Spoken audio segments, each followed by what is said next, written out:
Guys, welcome to my channel. ಇದೊಂದು design ನೋಡ್ಬೋದು ನೀವು. ಪಿಂಕ್ ಕಲರ್ ಥ್ರೆಡ್ಡಲ್ಲಿ ಮಾಡಿದ್ದೇವೆ. ಯಾಕಂದರೆ ಇದು ಕಸ್ಟಮರ್ ಇದು ಪಿಂಕ್ ಸಾರಿ ಆದ ಕಾರಣ ನಾವು ಪಿಂಕ್ ಕಲರ್ ಥ್ರೆಡ್ಡಲ್ಲಿ ಥ್ರೆಡ್ ವರ್ಕ್ ಮಾಡಿದ್ದೇವೆ.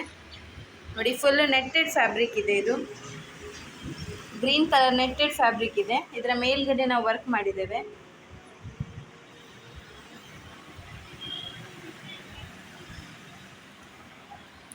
ನೋಡಿ, ಇದಕ್ಕೆ ಯೂಸ್ ಮಾಡಿರುವಂಥ ಮೆಟೀರಿಯಲ್ ಚೈನ್ ಸ್ಟಿಚ್ ಕೊಟ್ಟಿದ್ದೇವೆ ಝರಿ ಥ್ರೆಡ್ಡಲ್ಲಿ. ಆಮೇಲೆ ಕುಂದನ್ ಸ್ಟೋನ್ ಕೊಟ್ಟಿದ್ದೇವೆ ಪಿಂಕ್ ಕಲರಲ್ಲಿ. ಆಮೇಲೆ ಗ್ಲಾಸ್ ಬೀಡ್ಸ್ ಕೊಟ್ಟಿದ್ದೇವೆ. ರಿಟರ್ನ್ ನಾವು ಥ್ರೆಡ್ ವರ್ಕ್ ಮಾಡಿದ್ದೇವೆ ಪಿಂಕ್ ಝರಿ ಸಿಲ್ಕ್ ಥ್ರೆಡ್ಡಲ್ಲಿ. ಆಮೇಲೆ ಅದಕ್ಕೆ ಲೀಫ್ ಆಗಿ ಗ್ಲಾಸ್ ಬೀಡ್ಸ್ ಕೊಟ್ಟಿದ್ದೇವೆ. ನೋಡಿ, ಶೇಪ್ ನಾವು ಸ್ಟ್ರೇಟ್ ಶೇಪ್ ಕೊಟ್ಟಿಲ್ಲ, ಈ ಟೈಪ್ ಕರ್ವ್ ಶೇಪ್ ಕೊಟ್ಟಿದ್ದೇವೆ ನೆಕ್ಕಿಗೆ. ಇದು ಫ್ಲವರ್ ಎಲ್ಲ ನೆಟ್ಟಲ್ಲಿ ಬಂದದ್ದು, ಬಟ್ ನಮಗೆ ಅದು ಕಟ್ ಮಾಡಲಿಕ್ಕೆ ಆಗೋದಿಲ್ಲ, ಅದಕ್ಕೋಸ್ಕರ ಅದು ಬಾಡಿ ಫ್ಲವರ್ ಬರುತ್ತೆ. ಇದರ ಫ್ರಂಟ್ ನೆಕ್ ತೋರಿಸಿದೆ ನಾನೀಗ. ಇದರ ಫ್ರಂಟ್ ನೆಕ್ ಬರುತ್ತೆ ಸೇಮ್ ಮಾಡೆಲ್.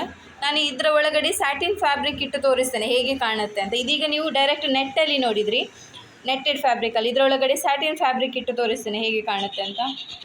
ಈಗ ನೀವು ನೋಡ್ಬೋದು, ಆಗ ನಾನು ಜಸ್ಟ್ ನೆಟ್ಟಲ್ಲಿ ತೋರಿಸಿದ್ದೆ, ನೆಟ್ಟೆಡ್ ಫ್ಯಾಬ್ರಿಕ್ ಡೈರೆಕ್ಟ್. ಈಗ ಸ್ಯಾಟಿನ್ ಫ್ಯಾಬ್ರಿಕ್ ಇಟ್ಟ ಮೇಲೆ ನೋಡಿ ಹೇಗೆ ಡಿಸೈನ್ ಕಾಣುತ್ತೆ ಅಂತ. ಎಷ್ಟು ಗ್ರ್ಯಾಂಡ್ ಲುಕ್ ಕಾಣುತ್ತೆ ನಿಮಗೆ. ನೋಡಿ,